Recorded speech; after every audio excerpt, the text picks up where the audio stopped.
Երբ որ հիմնադրվեց Փաբաջան ընկերությունը, դուք պատկերացնում եք 20 տարի անց նրա դերակատարումը այսօրվա շինարարական ոլորտում։ Չէ, այս ծավալով չէի պատկերացնում, ասեմ ինչի։ Ես որ գործունեությունը սկսեցինք, երեխաները շատ փոքր էին։ Ահա որ դժվար եմ անցրել Ցեդաջան, որովհետև դժվար է երկու համայրազույգեր մի տարվա տարբերությամբ երկուսին իրար հետ մեծացնել։ Մայրը շատ մեծ գործունեություն իմ երեխաների մեջ շատ օգնել, շատ։ Առանց նրա մենք չէինք կարող, որտեղ ոչ սկեսրար ուներ, ոչ սկեսուր ունեմ, իրանք մահացած էին վաղուց, հայրս շուտ մահացավ, մնացինք մայրս, երկու երեխաները, ես Վարդանը եւ շատ դժվար էր իրանց մեծացնելը։ Պատկերացրեք, խնամք, գիշերվա արթնացում, լավ է որ իրենք շատ խելոք երեխաներ էին։ Մայրս ասում էր, ասված քո կողմից է, այս երեխեք այնքան խելոք են, իրանք իրանց մեծանում են։ Հասմիկս ընդհանրապես 4 տարեկան էր, ինքը իրան ուզում էր արդեն ճաշ եփել ուտել։ Այդ աստիճան խելոք երեխեք եմ ունեցել շատ, ասում եմ, Աստված ինձ օգնել այդ հարցով, որի համար շատ շնորհակալ եմ։ Ճիշտ է, դնում ես բիզնեսը, բայց երբեք չափերը չես պլանավորում, թե ինչ չափով կմեծանաս։ Դա ինքնին է ստացել։ Տարի տարվա վրա մենք մեր ծավալները մեծացրել ենք, տարի տարվա վրա մեր հարկային պարտավորությունները մեծացել եւ մենք շատ լավ ենք կատարել մեր հարկային պարտավորությունները, որովհետեւ երբ ընկերություն ուզում ես հիմնես, եթե ուզում ես երկար աշխատես, պետք է անպայման ճիշտ աշխատես։ Այսօր Փաբաջան ընկերությունը ունի կայացած հեղինակություն, որն եք համարում ձեր ընկերության կարևոր առանձնահատկությունը։ Ամենառաջինը կարգապահություն, գրագիտություն, մենք աշխատում ենք հստակ ստանդարտների հետ եւ գրագիտ մասնագետների ներգրավում։ Եվ այդ մասնագետներին լավ վերաբերվել, որպես ղեկավար քո աշխատողիդ պետք է քո ընկերը ընդունես։ Այդպիսին է մեր կարգախոսը, մենք մի ընտանիքի նման ենք։ Պատկերացեք 9-10 ժամ աշխատողներ մենք միասին ենք։ Իրանց ընտանիքում ավելի մեծ մասը մեր մոտ են լինում եւ այդ երիտասարդ տղաները քո խորհրդի իմ եւ իմ ամուսնուս ինչ որ բալնու իրանք խորհուրդ են հարցնում եւ մենք ճիշտ խորհուրդներ ենք տալիս։ Մեր մոտ ամուսնացել են շատ տղաներ,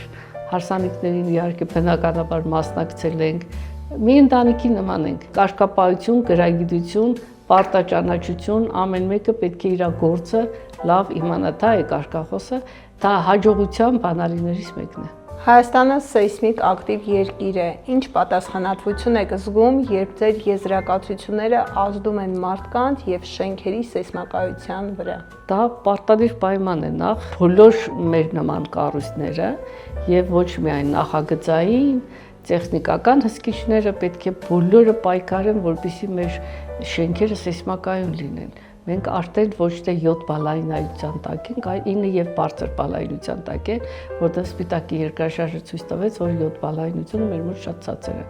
Հետևաբար նախագծերը եւ հսկողությունները, որ մենք անում ենք, բավական խստացել են, բավական։ Իհարկե կան թերություններ, վիճաբանություններ կա, հիմա մեծ քանակությամբ դպրոցներ է սարքվում, դպրոցներին շատ ուշադիր ենք, այս վերջերս քաղաքաշինության կոմիտեն մեզ հանձնաժողովի մեջ էր ներգրավել, որ մենք ստուգեցինք, շատ խիստ պետք է մոտենաս, միգուցե դա մի քիչ վիճաբանական հարցեր առաջ գալիս, բայց պետք է ճիշտը պաշտպանես, հանուն նրա, որ պետք է շենքերը սեյսմական են, քանի որ բոլոր շենքերը դառնում են մեր հասարակության սեփականությունը։ Պատկերացեք մի շենքում դուք գտնվեք կամ ես, որը սեյսմակայուն չի եւ Աստվածչանի մի հատ երկրաշարժ է։ Այսինքն դա բոլորի մեծ պատասխանատվություն է, դա բոլորի անվտանգությունն է, ամեն ինչն է։ Դա լինի մանկապարտեզ, դպրոց, դա լինի խանութ, սովորական ռեստորաններ լինեն, որտեղ մարդիկ խնջույքներ են գնում, հարսանիքներ են անում, բոլորը պետք է պարտադիր սեյսմակայուն լինեն։ Կարող ենք ասել, որ ձեր գործունեությունը բիզնեսից վեր է եւ հանդիսանում է ազգային անվտանգության բաղադրիչ։ Անպայման։ Առաջինը Մերիդիանն է, հետո Նորմատիրիան։ Մեր մասնագիտությունը ունի ուրեմն երկու ուղղություններ։ Առաջինը մասնագիտական է, երկրորդը նոր բիզնեսը։ Որ ընկերությունն այդպես աշխատեց, ուրեմն նա